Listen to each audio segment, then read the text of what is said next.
CBD, short for cannabidiol, is a non-psychoactive compound in cannabis responsible for many of cannabis's medical benefits.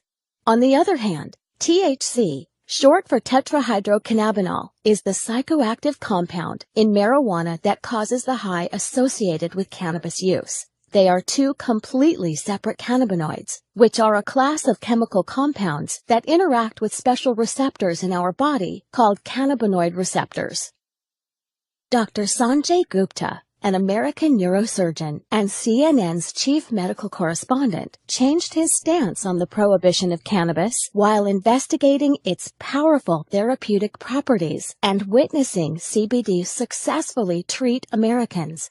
He shocked mainstream America, saying, "We have been terribly and systematically misled for nearly 70 years in the United States, and I apologize for my role in that."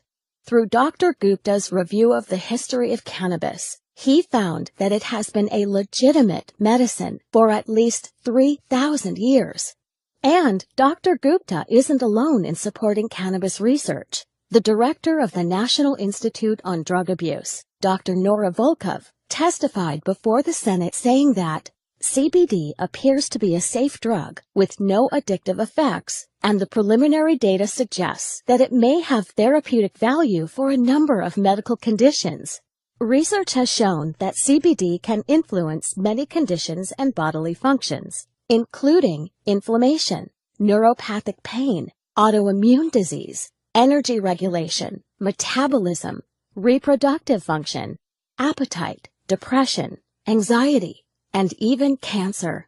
But how can one cannabinoid affect so many bodily processes without causing adverse side effects? The answer lies in our biochemistry, the natural intelligence of the body. We have naturally occurring cannabinoid receptors all over our body that interact with CBD. We have these receptors because our body is constantly making its own cannabinoids. These receptors and cannabinoids make up most of our endocannabinoid system, or ECS. Our ECS is always in action, and if functioning properly, is a major factor in keeping us healthy. Many doctors now think that some people suffer from an endocannabinoid imbalance, known as clinical endocannabinoid deficiency, or CED. People suffering from CED may benefit by supplementing with cannabinoids such as CBD. CBD is the most abundant cannabinoid in hemp, a cannabis crop the federal government allowed individual states to legalize in the 2014 Farm Bill. Hemp-derived CBD is legal in all 50 states, is non-addictive, does not cause a high, and is easy to incorporate into your current health.